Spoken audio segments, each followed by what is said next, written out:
Hello, friends, and welcome to another episode of It's Not All Rainbows. I'm your host, Lindsay Goodman, and if you don't know me, I am a certified trauma recovery coach, and I'm also a survivor of abuse in a queer relationship. I'm here to help validate and support those who are or have been in my shoes and to help spread awareness of what these kinds of relationships can look like. Today, I'm going to talk about the holidays with an abusive person. This is something that I see talked a lot about during this time of year. In fact, during almost any holiday that comes up, Valentine's Day, your birthday, things like that, we hear a lot about what this can look like. And I've recently been thinking about the multiple ways that this can look like. It's not just one answer. So I'm going to dive into that. I'm going to talk a little bit about both aspects of that and some tips and tricks on what we can do to handle that. Before we begin, I will do my usual. My brain is fried. I just finished recording a podcast with the wonderful Trey Delatore. In fact, I don't think I even said his last name when I was on the podcast. That's who he is. I was like yo underscore Trey. That will probably air. I don't know, before or after this one. I've got all my podcasts mixed up. But anyway, my brain is a little bit fried. I've had a very busy morning. So yeah, struggles and successes. A struggle is this week I've been having a lot of dreams, and I woke up yesterday and I had a dream about my abuser, and I don't remember anything about it. They don't appear in my dreams very often, which I'm very grateful for. But obviously, when we have PTSD, CPTSD, nightmares, bad dreams, and stuff can be a part of that. And I boxed, and I don't box. So boxing is one of the things that I took up earlier this year, and I don't box out of anger. I'm never like, yeah, I'm gonna hit this bag, and I'm so mad, and that's my abuser's face. I don't do that, but I boxed, and I felt better. Exercising. It doesn't have to be hit punching a bag, but exercising, doing yoga, doing stretching, meditating, something like that. After we have those, you wake up and it's jarring, and you feel weird, and you're like, why were you there? I didn't invite you. You know. Um, so yeah, definitely take care of yourselves if you are also having those kinds of yucky dreams and waking up kind of funky. Success. What it's going to be the podcast. It's going to be. I've been feeling really good about the podcast. I've been having really incredible people coming on and doing interviews with them. And like I said, I just recorded this episode with Trey. I'm super excited about his story because our stories are very similar. I always love having for my straight folks, I will try to start interviewing straight people as well, but I feel like it's really important to amplify the queer voices. As we know, there's not as much out there for queer people. Obviously, we're all in this together. Abuse is abuse, no matter the gender of your abuser or your gender.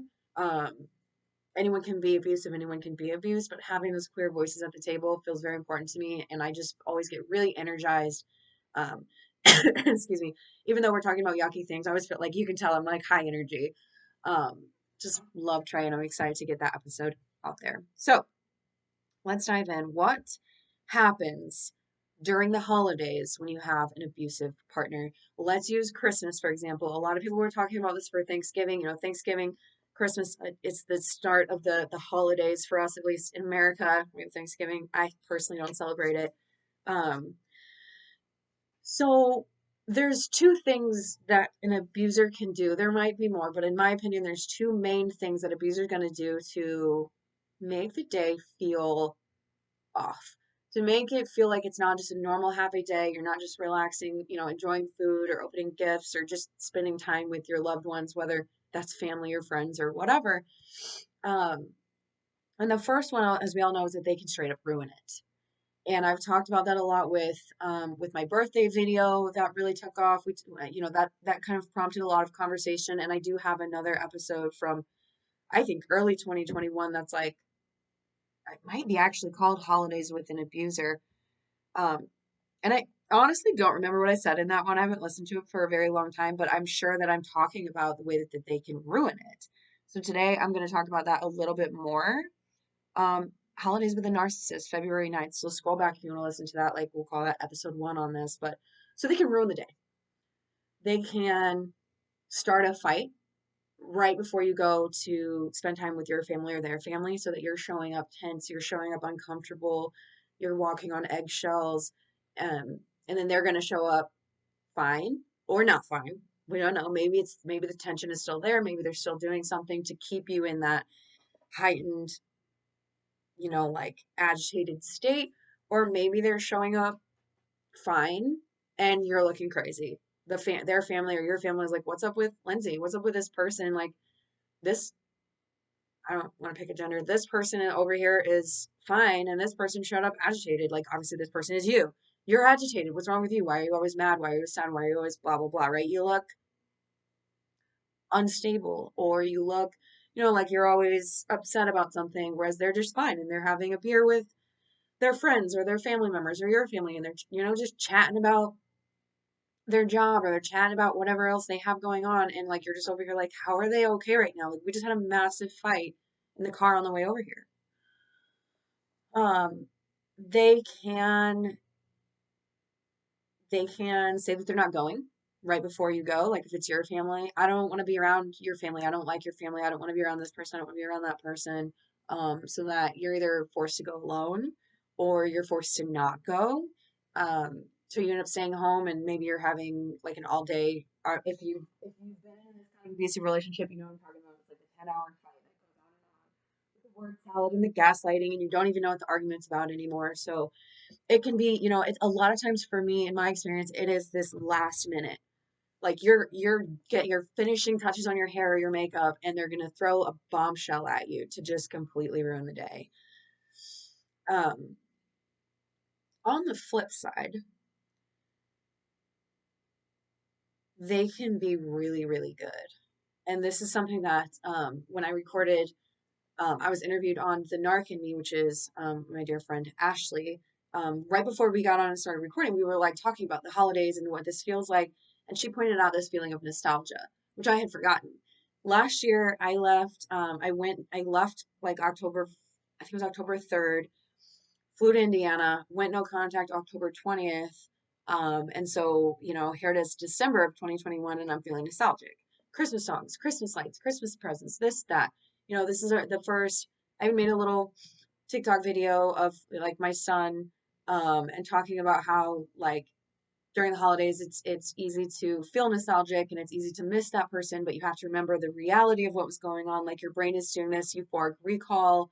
Your brain is going, well, I remember the holidays were actually nice with this person. Like I remember thinking, usually on the holidays, on Christmas, not my birthday, not, I don't care about Valentine's Day, but any other day, there might have been a problem, or any other event where we were going to be with family. My son's dad, we're all going to go do this thing. We've already committed to it. Well, now all of a sudden there's this problem. There's this fight. I'm miserable. It's tense. Other people are noticing what's going on. Or again, if it's their friends, probably they're acting really good, fine, and I'm looking agitated, right? um, But oh, one second here. I just had this little I'm gonna save it right there. My YouTube recording that I just did is just finishing up converting. So that just kind of popped up there. All right, we're good. Um, so my abuser on Christmas would go all out. They would get a gift for my son's dad. They would get gifts from me. They would get gifts from my son. Like they would spend money on my son. And this is a person who was very stingy with their money. We had a lot of fights about money. They wanted to be able to use my money. They were very offended that I wouldn't share my money with them. Um, which I've talked about before, financial abuse. That's almost the only thing that like from the very beginning I put a boundary down, and I was like, no, you're not having my money because I can see what you're doing. Um, but they would spend this money on him, and they would like do all the activities. They would go with us to get the Christmas tree. They would be there on the day of and we'd make cookies, and we'd decorate gingerbread houses, and we would open our gifts all together again with my son's dad. So it's this very like Hallmark movie, the Christmas tree lights, and everyone's happy, and maybe we're listening to like I Love Pentatonics Christmas music, and everyone's happy. And the reason for that is so that you continue to have that euphoric recall throughout the rest of the time that you're with them. If you leave again every year on the holidays, if you're not doing your work, if you're not healing, if you're not understanding what was really going on there, and you're allowing yourself to be caught up in that, like there's a possibility that I will allow myself to be reverse hoovered if I'm not aware of what's going on. So a reverse hoover is when they're not talking to you, and they're just waiting for you to be like, oh, I miss you, I'm going to reach out to you. Regular hoover is like they're going to text you and say, I miss you, I've changed, I want to try again with you, or like can we meet up and have a coffee and talk. That's a hoover attempt. It's a hoover if you give in and respond, right? They've hoovered you back into their um, realm. The reverse Hoover is, you know, Christmas rolls around. I start to get nostalgic. The Christmas lights are up. I'm starting to listen to these Christmas songs. Maybe it wasn't that bad. Maybe that person wasn't that bad because I can remember specifically last Christmas, we were laughing a lot. It was very good. We were very happy. I'm just making this up. Um, I miss them. I wonder if they're doing okay. I'm going to reach out. You've just been reverse Hoovered because, and I've, a lot of us will say this, like, it's not all bad in abusive relationships, right? If it was all bad, it would probably become clearer sooner for us, but it's good, bad, high, low, high, low. Um, Trey DeLatorre was just saying, every 4 to 6 weeks, like there would be good times in there, and then he would know that like that time would come around and it would be a time of horrible, arguments, struggles, this, that, and that's how it goes. Good, bad. Get in a big fight, they're gonna bring you flowers the next day. Get in a big fight for me, it was a freaking tomato plant because they did know that I wanted to plant tomatoes that year, so they came home with a tomato plant after like a really bad fight, and I was like, oh, okay, that's that, breadcrumb fight, breadcrumb keep you in, and so that's what that is. That good time where they're quote unquote behaving themselves and showing up to your family event, like bonding with your nieces and nephews or inviting you to theirs and having you be a part of the family and oh, everything's special, everything's good, everyone's happy, everything's so special, we have this great relationship. Also, so that then, in a couple weeks from now, when they start to do like the more obvious abuse behaviors, because it's all abuse, breadcrumbing, love bombing, the things that feel good to us, it's still part of the abuse cycle. So a couple weeks go by and you come up to them and you're like, we haven't spent any time together. I don't feel like we're connecting at all. You've been really cold. Whatever it might be, where you're trying to have that connection, you're trying to, or I don't know, maybe it's something that's more, again, more quote unquote obvious. Like, I saw that you're talking to your ex again. I saw their name popping up on your phone. What's going on? Are you kidding? We've been doing so well. We just had this really amazing holiday. Now it's 3 months ago, right? We just had this really amazing Christmas. I got you all these presents. I got presents for your son. I spent so much money on it. I'm still trying to make up for like all the money that I spent and all the time that I took off work so we could all do X, Y, and Z. And now here you are complaining that like my ex texted me, which I have no control over. They can use that one nice thing that they did to keep you confused. Because then you're like, oh yeah, we did have a really nice holiday. But like, you just, I don't know, you just did this horrible thing to me. And when I called you out on it, you're using that. It doesn't make any sense.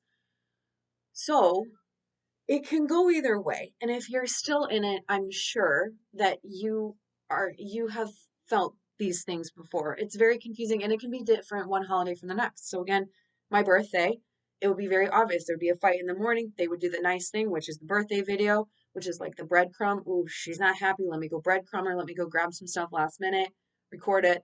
Hopefully she'll show everyone. Everyone will think we're happy. She'll stay for a while longer. And then after that, we're gonna have another fight. The night we're having another fight. And it's gonna be Lindsay's fault. I want to make sure she knows that. Blah blah blah blah blah. Right? Or they can be really great. Again, the purpose of all of that is to keep us confused. It's this constant, like we're walking on eggshells. We don't know what we're going to get from day to day. We don't know if they're in a good mood, if they're going to be sociable, if they're going to be able to be around people, or if they're going to show up at the family gathering and they're going to be lurking in the background. That's another thing to ruin the day. This would happen a lot where they would come to an event.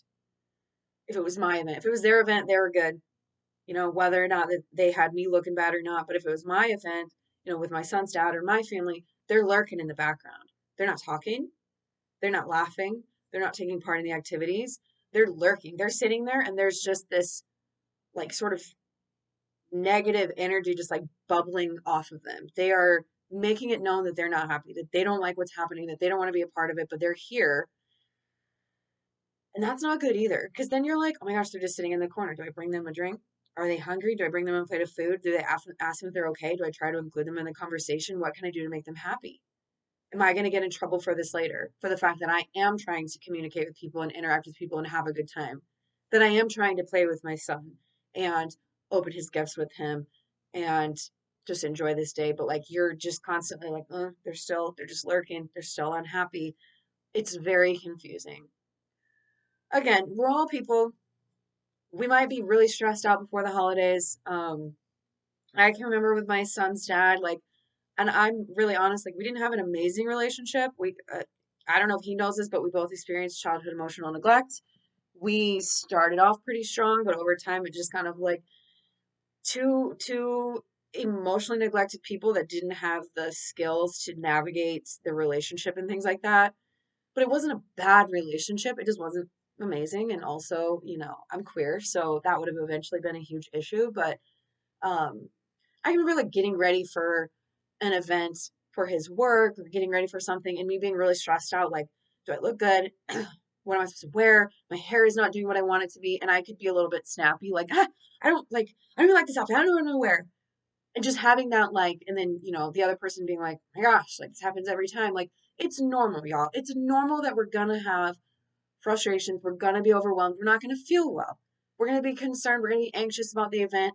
Are people going to like me there? Maybe it's the first time we're meeting someone. It's normal for us to have in relationships moments. It's important to rupture, repair, go on with your life, right? Whereas in these relationships, there's a rupture and there's no repair, and it's all very strategic. Like, I'm not planning to be annoyed that my hair or my makeup or my outfit doesn't fit me well that day and to be like, I'm so frustrated. I don't know I'm not going. I can remember doing that a lot, feeling really insecure about an event, being like, I'm not going. And then, of course, I would calm down and I would go. And he was very calm and he was always like, she'll come out of this. Like, he would just be calm and like, she's having a moment. He wouldn't agitate me further, whereas an abusive person would agitate you further, right?